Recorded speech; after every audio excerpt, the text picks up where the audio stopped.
I would really like to talk to Bree just because they're kind of bringing in virtue, which is what we talked about last time. Agreed. Versus, and I don't know. If you guys are listening, you're like, I fully disagree with that. Call in. We would love to have this become a conversation that's like an extension of versus. Agreed. And also, actually, could we maybe pop in the notes under this clip the link to the versus episode? Absolutely. Awesome. Beautiful.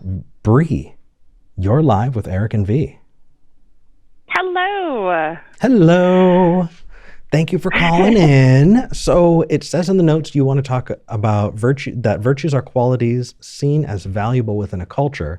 Example, helping strangers when a tornado hits Tornado Alley. Does that sound about right? What lay it out for us. All right. So, because you guys were talking about on what was it, Thursday, that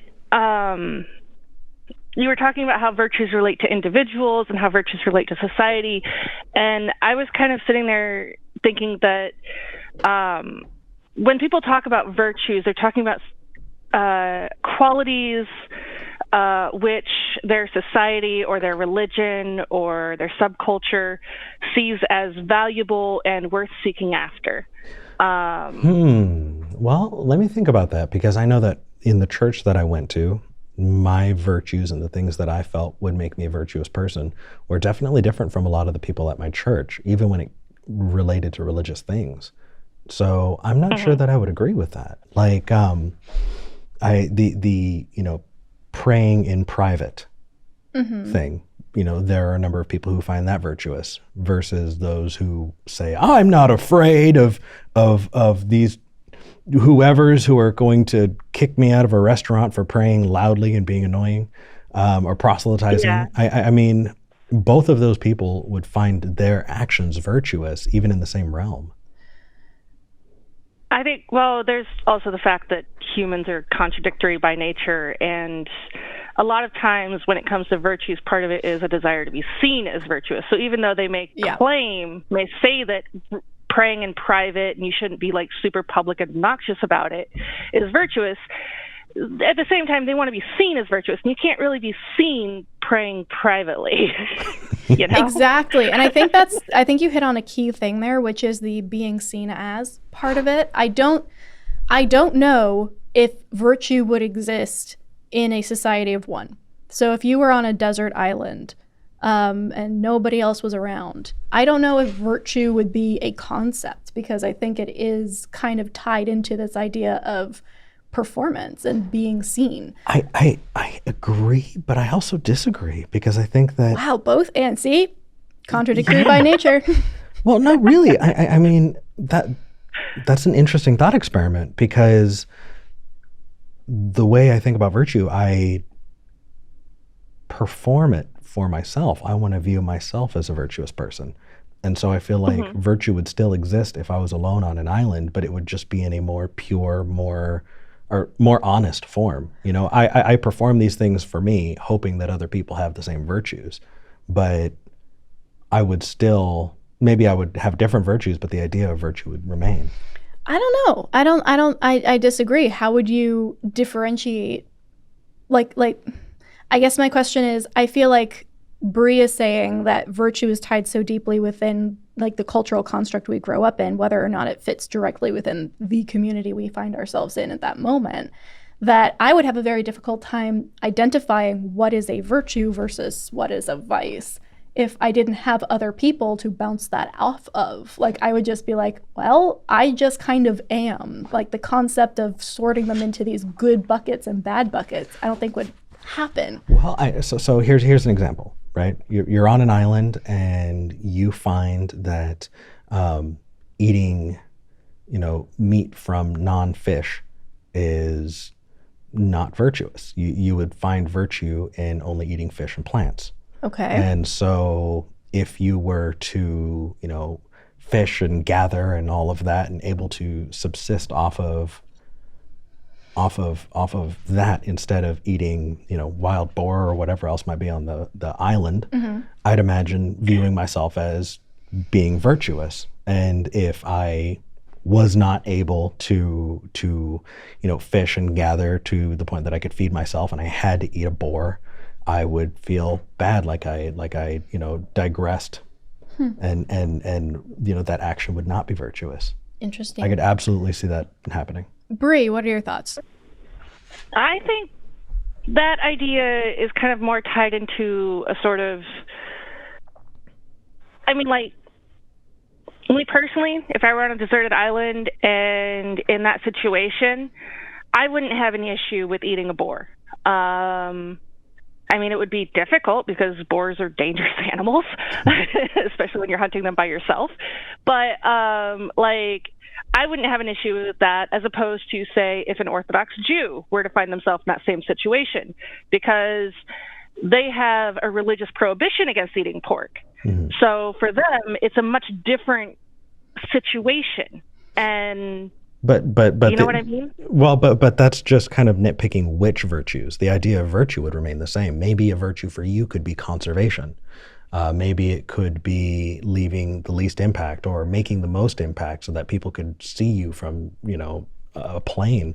Like, I would imagine that which individual virtues really isn't up on the, discussion block, but just how virtues act and how we behave with virtues. A lot of virtues are also tied into how we interact with other people. So putting you by yourself kind of negates a lot of that, because then it literally becomes about survival. Sure. Because we're a social species and all that. Right. Sure. Humans don't survive very well on their own. My example is specifically, helping strangers when a tornado hits in Tornado Alley, because I think that is something that's actually it hits home to a lot of us who are in Tornado Alley, mm-hmm. because we know that, if the wind had been blowing a little bit different that day, it could have been us who got hit. And then we'd need to rely on others for help. So we go out and we help others with the hope that, if the tornado hits us next time, they'll come and help us. It's 100% tied into how we interact with other people. Yeah, I feel like we did kind of on Thursday branch off virtue from ethics. And I think what you're describing, Bree, is a very ethical way of interacting, that kind of systemic, I am going to do this good thing because I understand that it benefits the larger group and will protect me in a similar event. That kind of thing absolutely is an ethical way of doing things.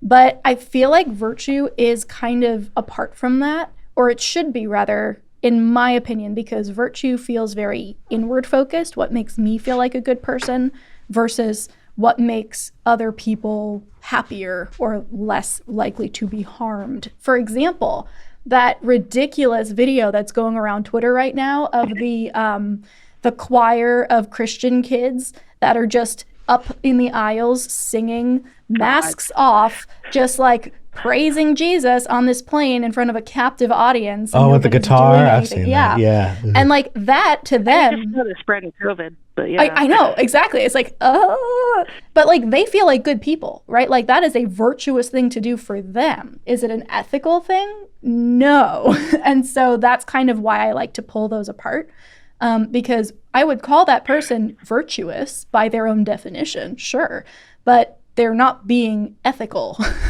Yeah, and because we can, no, it's okay. Just because we can point out places where virtue and ethics run parallel, the fact that we can also point out where they diverge mean that they're not the same thing. And so separating them would be useful. I would disagree on the idea that what they're doing is virtuous, because I don't think that actually has anything to do with virtue. I think it has to do with evangelism and with performing their religion in public. Yeah, but it's intrinsically tied into spreading their religion and trying to enforce their religion on others. But they view that as virtuous. Right, by their own evangelism definition. is virtue to them. I suppose. Yeah. Which, I'm sorry to say that. I hate it when people say that to me. But, no, it's honest. The really uncomfortable, I suppose, I don't know. Those are the ones that are uncomfortable to say, but are an indicator of honesty that we appreciate. Yeah, I think that the most interesting thing for me here is finding out why we might want to separate virtue from morality or ethics. And I think that kind of what you're saying, Bree, I think still stands. I still agree with it. Virtues are valuable within a culture. They are very contextual in that way. Someone thinks that one thing is virtuous, like evangelizing on a plane full of strangers, and another person does not, based on their own community. It's when that comes up against an ethical question or a moral question that we should kind of evaluate it, because a lot of virtue ends up being unethical if you take it to its extreme. Again, blame. And I think that's hitting the nail on the head there, because I think virtues are more tied into morality than ethics specifically. Because a virtue is a way of demonstrating your own personal morality to others around you. It's your moral values and what you see as valuable and virtuous, as opposed to, and of course with ethics, I mean, ethics are all 100% situational. That's kind of the entire thing of ethics. I got to push back again, Bree. And this isn't a very caring way, but I think that you're again pointing out where they run parallel, but they diverge enough that I think that virtue is different from morals. A lot of people find not touching themselves to be virtuous. And I think that is neither moral nor immoral, but amoral. And because, people can tie virtue to amoral things, I think that pointing out where they're parallel is fantastic. But if we say that they're the same thing, then I think we run the risk of cutting off those amoral virtues. See, and I would say that having the virtue of not touching yourself is a reflection of a personal moral that they hold in regards to whether or not they view touching themselves as a moral thing to do. Right. I would say that the way I would structure this is morality is the kind of broader category, the umbrella category, and underneath it we have individual morality. Under that would be virtue. And then and then there would be another subsection, which would be ethics, which is like public morality or social morality. So I would almost categorize it in that way. But all that to say, don't evangelize on a plane unmasked with people who clearly want to jump out of their seat and into the atmosphere. That is an incredibly selfish action. I really want to chart this out. I know this isn't the format for it, but I really want to chart this out. Yeah, maybe we can do a part 2 or something. Yeah, possibly. And if people have something to say or they want to chime in, we'd love to hear about it in the comments. Oh, yeah. Oh, go ahead. Sorry, I just wanted to add that if someone were to jump up and start singing Allah's praises, everybody would immediately panic and tackle the person. Exactly. It becomes very much a privilege thing the second that you dig a little bit deeper than, they're just kids singing songs. It's like, no. Yeah, it's a dick move. Yeah. Bree, thank you so much for calling in. We appreciate it. Can you tell that we like talking about this? This is just something we can go on about. Yeah, definitely. Bree, thank you so much. Yeah, thanks. Happy birthday to your dad. Aww. Happy birthday, Dad. Thank you, Bree. Take care. Aw, shucks.